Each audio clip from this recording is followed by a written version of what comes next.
Hello everyone, success करके YouTube channel पर आप सबका स्वागत है। तो आज हमारी भारतीय संविधान की यानी कि इंडियन पॉलिटी की तीसरी क्लास है। तो पिछली दो क्लासों में हमने जो पढ़ा था उसे 1 मिनट में रिकॉल कर लेते हैं क्या क्या पढ़ा था हमने। तो पहली क्लास में हमने ये जाना था कि भारतीय राज्य व्यवस्था होती क्या है। तो हमने जाना भारत क्या है और राज्य व्यवस्था क्या है। तो भारत क्या था, एक राज्य था और राज्य होने के लिए क्या कंडीशन होना जरूरी था, 4। कौन कौन सी? पहला भूमि, दूसरा जनसंख्या, तीसरा सरकार, चौथा संप्रभुता या फिर सॉवरेनिटी। उसके बाद जाना था कि भारत राज्य व्यवस्था क्या होती है।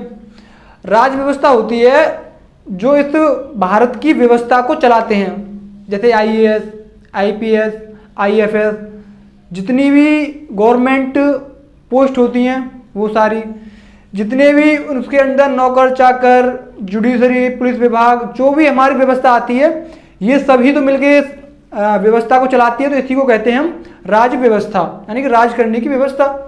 कौन राज करता है, यही सब चलाते हैं। तो उसके बाद अगली क्लास में हमने जाना था कि संविधान क्या है और संविधान क्यों है। तो संविधान क्या है? संविधान है भारत की सर्वोच्च विधि। क्या है संविधान?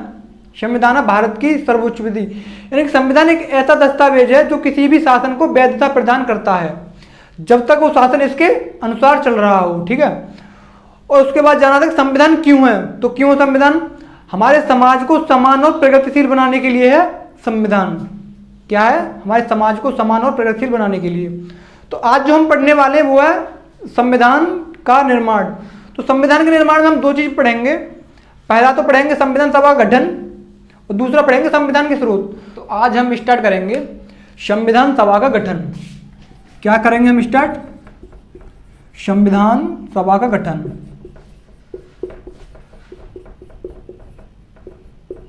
तो संविधान सभा का गठन हम बिल्कुल बेसिक से स्टार्ट करेंगे।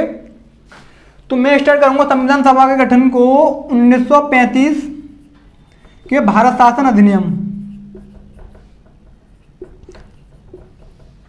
हम स्टार्ट करेंगे 1935 के भारत शासन अधिनियम से। तो होता क्या है, 1935 के भारत शासन अधिनियम के अनुसार, इस भारत शासन अधिनियम के अनुसार 1937 में होते हैं चुनाव। 1937 में होते हैं प्रांतीय चुनाव, जिसमें हमारी भारतीय राष्ट्रीय कांग्रेस बहुत अच्छा प्रदर्शन करेगी। 1937 के प्रांतीय चुनाव में हमारी कांग्रेस बहुत अच्छा प्रदर्शन करेगी और ऐसा प्रदर्शन करेगी ये कि 6 राज्यों में, 6 प्रांतों में या राज्यों में अपनी पूर्ण बहुमत से सरकार बनाती है। 6 प्रांतों में अपनी पूर्ण बहुमत से सरकार बनाती है और 2 राज्यों में ये अपनी गठबंधन से सरकार बनाती है, यानी कि 8 राज्यों में शासन करती है इंडियन नेशनल कांग्रेस। 6 राज्यों में पूर्ण सरकार और 2 राज्यों में गठबंधन से। तो बड़े ही अच्छी तरीके से ये शासन करती आती है कांग्रेस, बहुत ही धूमधाम से अच्छे तरीके से एकदम शासन कर रही होती है। समथिंग 28 महीने तक लगभग इसने शासन, बहुत शानदार शासन किया 28 महीने तक। 28 महीने बाद जब आता है 1939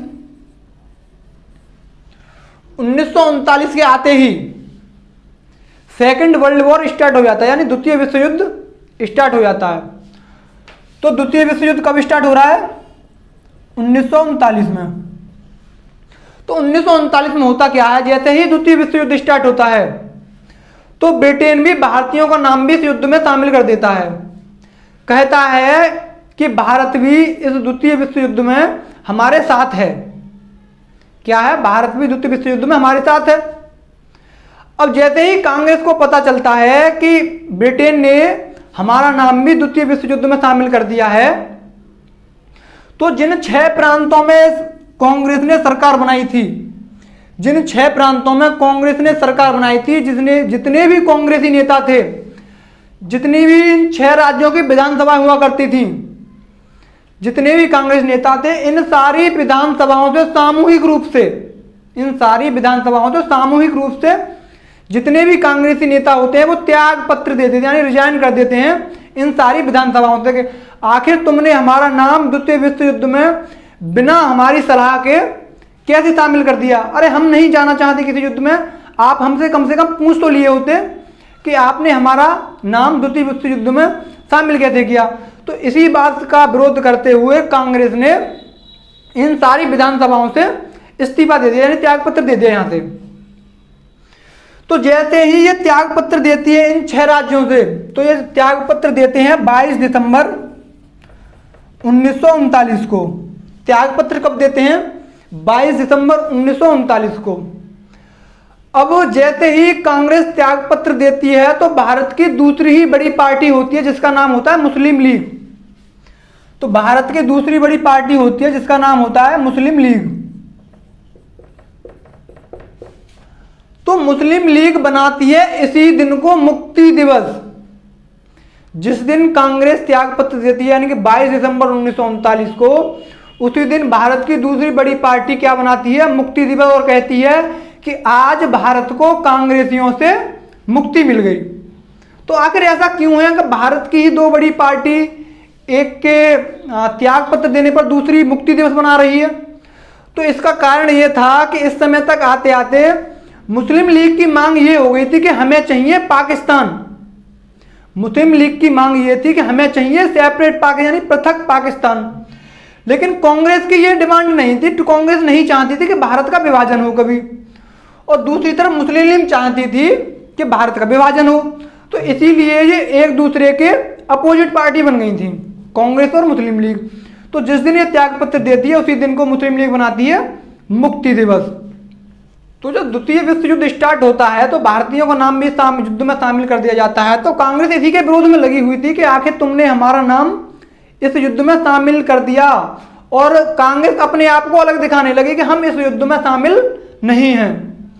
लेकिन ब्रिटेन को तो भारत का साथ चाहिए था, भारत का साथ यानी कांग्रेस का साथ चाहिए था, क्योंकि इस समय तक जो भारत था वही कांग्रेस था, और जो कांग्रेस था वही भारत था। तो कैसे भी करके इंग्लैंड को क्या चाहिए था? भारत का साथ। अगर इंग्लैंड को ये युद्ध जीतना था तो इसको चाहिए था भारत का साथ। तो होता क्या है, पहली बार इन कांग्रेसियों को बनाने ब्रिटेन से अगस्त प्रस्ताव भेजा जाता है। इन कांग्रेसियों को पहली बार बनाने के लिए ब्रिटेन से भेजा जाता है अगस्त प्रस्ताव। अगस्त प्रस्ताव कब आता है? तो ये आता है 8 अगस्त 1940 को। पहली बार ब्रिटेन से कांग्रेसियों को मनाने के लिए आता है अगस्त प्रस्ताव। तो अगस्त प्रस्ताव में आते हैं लॉर्ड लिनलिथगो साहब। तो वायसराय होते हैं, वे होते हैं लॉर्ड लिनलिथगो साहब। कौन होते हैं वायसराय? लॉर्ड लिनलिथगो साहब।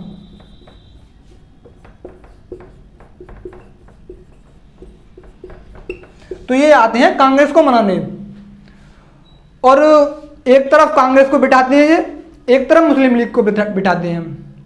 तो कांग्रेस से ये कहते हैं कि आपकी जो मांग है डोमिनियन स्टेटस, यानी कि स्थानीय स्वायत्ता की, जो मैंने दूसरी क्लास में बताया था कि हमारे कांग्रेस की क्या मांग थी कि हमें चाहिए स्थानीय स्वायत्ता या फिर डोमिनियन स्टेटस। तो इस समय अब ये अगस्त प्रस्ताव क्या कह रहे हैं कि आपकी जो पुरानी मांग है डोमिनियन स्टेटस की, वो हम तुम्हें दे देंगे। आप यही चाहते हो कि हमें डोमिनियन स्टेटस चाहिए, तो वो हम तुम्हें दे देंगे। और बात रही संविधान की, तो संविधान हम इस द्वितीय विश्व युद्ध के समाप्त होने के बाद हम आपको संविधान दे देंगे। तो कांग्रेस को यही बात थी कि आपने हमारा नाम इस द्वितीय विश्व युद्ध में शामिल कैसे किया, और डोमिनियन स्टेटस की भी हमें बात ही नहीं करनी, आपने हमारा नाम इस युद्ध में शामिल क्यों किया। तो इसी बात का विरोध करते हुए इस सेकेंड वर्ल्ड वॉर और अगस्त प्रस्ताव से अपने आप को ये कांग्रेस अलग दिखाने के लिए ये कर देती है व्यक्तिगत सत्याग्रह शुरू। क्या करती है? व्यक्तिगत सत्याग्रह शुरू। तो व्यक्तिगत सत्याग्रह शुरू कर देती है। कब ये व्यक्तिगत सत्याग्रह स्टार्ट होता है?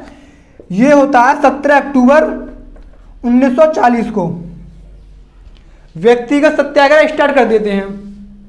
अब यहां पॉइंट करने वाली बात है जो पेपर के पॉइंट ऑफ व्यू से इंपोर्टेंट रहेगी। तो व्यक्तिगत सत्याग्रह कब से स्टार्ट हो रहा है? 17 अक्टूबर 1940 से। कहां से स्टार्ट हो रहा है? तो तो ये होता है महाराष्ट्र से। व्यक्तिगत सत्याग्रह कहां से स्टार्ट होता है? महाराष्ट्र से। और महाराष्ट्र में कहां से होता है? ये होता है पवनार आश्रम से।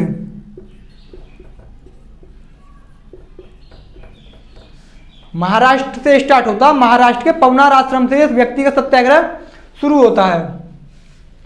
तो जो पहले सत्याग्रही होते हैं, जो इस सत्याग्रह को स्टार्ट करते हैं, तो पहले सत्याग्रही होते हैं विनोबा भावे साहब। कौन होते हैं पहले सत्याग्रही? पहले जो सत्याग्रही होते हैं ये होते हैं विनोबा भावे साहब।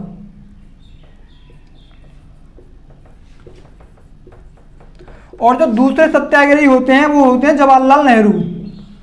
ठीक है, जो दूसरे सत्याग्रही होते हैं वो होते हैं जवाहरलाल नेहरू। तो ये क्या कहते हैं? व्यक्तिगत सत्याग्रह स्टार्ट कर देते हैं अपने आप को अगस्त प्रस्ताव और सेकंड वर्ल्ड वॉर से दूर दिखाने के लिए, ताकि जो सेकंड वर्ल्ड वॉर के और भी देश हैं उन्हें ये लगे कि भारत किसी ब्रिटेन के साथ नहीं है, भारत अलग है, इसने अपने व्यक्तिगत सत्याग्रह स्टार्ट कर दिया है। तो कुल मिला के कांग्रेस ने इस अगस्त प्रस्ताव को क्या कर दिया? मना कर दिया, खारिज कर दिया कि हम आपके साथ बिल्कुल भी नहीं है। तो कांग्रेस ना ब्रिटेन यानी कि अगस्त प्रस्ताव जब लॉर्ड लिनलिथगो साहब आए थे, उन्होंने पूछा मुस्लिम लीग से कि भाई कांग्रेस ने तो मना कर दिया है, तुम तो हमारा साथ दे दो। तो मुस्लिम लीग की सिर्फ एक ही डिमांड रहती है, मुस्लिम लीग की सिर्फ एक ही डिमांड रहती है, क्या हमें पाकिस्तान दे सकते हो? दे सकते हो पाकिस्तान? तो लॉर्ड लिनलिथगो साहब कहते हैं कि देखो पाकिस्तान तो हमारे बस का नहीं है, पाकिस्तान तो हम नहीं अलग कर सकते। तो मुस्लिम लीग ने कहा तो हम भी आपका इस युद्ध में साथ नहीं दे रहे। तो कुल मिला के मुस्लिम लीग ने भी मना कर दिया और कांग्रेस ने भी मना कर दिया। मुस्लिम लीग भी मना कर दिया, कांग्रेस ने मना कर दी थी। तो अगस्त प्रस्ताव क्या हो जाता है? फेल। अगस्त प्रस्ताव हो गया फेल। लेकिन ब्रिटेन को साथ तो चाहिए था भारत का, वो दोबारा से फिर बनाने के लिए भेजती है। तो अब की बार भेजती है क्रिप्स मिशन। कौन सा आता है अब? Cripps Mission. तो इस क्रिप्स मिशन में कौन आता है? ये आते हैं सर स्टैफर्ड क्रिप्स, आते हैं स्टैफर्ड क्रिप्स। तो क्रिप्स मिशन कब आता है? 1942 यानी कि 1942 में कांग्रेसियों को दोबारा से बनाने के लिए क्या आता है? Cripps Mission. इसमें जो आते हैं ये आते हैं स्टैफर्ड क्रिप्स। ये ब्रिटेन संसद के कौन होते हैं? युद्ध मंत्री होते हैं। तो इसे ब्रिटेन सरकार भेजती है कि भाई बना के लाओ यार कांग्रेसियों को। तो ये युद्ध मंत्री आते हैं क्रिप्स मिशन। तो ये आते हैं, एक तरफ बिठाते हैं कांग्रेस को, एक तरफ बिठाते हैं मुस्लिम लीग को।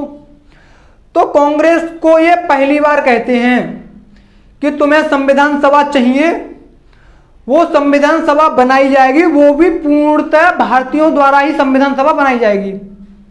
तो पहली बार इंग्लैंड वालों ने यानी कि अंग्रेजों ने कहा कि आपको संविधान सभा चाहिए, हम संविधान सभा देंगे, और वो भी भारतीयों के द्वारा ही संविधान सभा बनाई जाएगी। पहली बार कहा अंग्रेजों द्वारा कि भारतीयों द्वारा ही संविधान सभा बनाई जाएगी। तो स्टैफर्ड क्रिप्स ने कह दिया कि भारतीयों द्वारा जब संविधान सभा बनाई जाएगी, लेकिन इस द्वितीय विश्व युद्ध के समाप्त होने के बाद, स्टैफर्ड क्रिप्स कहते हैं जब संविधान सभा बनाई जाएगी, हम इस द्वितीय विश्व युद्ध के समाप्त होने के बाद तुम्हारी संविधान सभा बना देंगे, आपको स्वतंत्र कर देंगे हम। तो गांधी जी ने कहा बेटा क्रिप्स, हमको पागल समझा है क्या? इसी बात का सहारा लेके तो तुमने हमारा प्रथम विश्व युद्ध में साथ ले लिया था। अब हम पागल नहीं बनेंगे, जो तुम दे रहे हो अभी दो ना, आगे की बात क्यों करते हो? आपको जो हमें संविधान देना है, संविधान सभा देनी है तो अभी दो। आप तो एक उत्तर तिथि चेक वाली बात कर रहे हो। तो गांधी जी क्या कह रहे हैं? गांधी जी क्रिप्स मिशन को क्या कह रहे हैं कि ये तो एक उत्तर तिथि चेक हुआ, तुम्हें देना है संविधान सभा देनी है तो अभी दो, आगे की बात क्यों कर रहे हो आप? तो क्या कह रहे हैं गांधी जी? ये तो एक उत्तर तिथि चेक हुआ। तो जवाहरलाल नेहरू ने भी इस पर एक टिप्पणी की। जवाहरलाल नेहरू ने कहा कि ये तो डूबते हुए बैंक का उत्तर तिथि चेक है। नेहरू जी ने कहा ये तो डूबते हुए बैंक का उत्तर तिथि चेक है, आपको जो देना है अभी दो, आगे की बात क्यों करते हो? तो कुल मिला के कांग्रेस इस बार भी इनका साथ नहीं देती है, बिल्कुल मना करते थे कि हम आपका साथ नहीं देंगे, तुम्हें संविधान हमारा देना है तो अभी दो, आगे की बात पर भरोसा नहीं करते हम। तो दूसरी तरफ होती है मुस्लिम लीग। मुस्लिम लीग से कहती है भाई तुम तो साथ दे दो हमारा, तो मुस्लिम लीग की सिर्फ एक ही डिमांड रहती है कि पाकिस्तान दे सकते हो, हमें दे सकते हो पाकिस्तान। तो क्या स्टेफर्ड क्रिप्स साहब बोलते हैं भाई पाकिस्तान तो हमारे बस का नहीं है, हम नहीं दे पाएंगे, तो जाओ। मुस्लिम लीग कहती है तो जाओ, हम भी किसी का साथ नहीं देंगे। तो कुल मिला के मुस्लिम लीग और कांग्रेस ने द्वितीय भी जो आया है प्रस्ताव बनाने, इसको भी कर दिया फेल, ये भी हो जाता है फेल। ठीक है, तो आपके इतना समझ में आया होगा कि अगस्त प्रस्ताव क्या था और क्यों आया था। उसके बाद समझ में आया होगा कि क्रिप्स मिशन क्यों आया था और इसमें क्या क्या बात कही गई थी। अब जो भी आपके पेपर होंगे, इससे बाहर कोई क्वेश्चन आएगा ही नहीं, कोई क्वेश्चन नहीं आएगा। आपको पूरा ही डिस्कस एकदम कहानी के रूप में मिल चुका है। जो भी क्वेश्चन आएगा यहीं से आएगा, इससे बाहर कोई क्वेश्चन नहीं आएगा।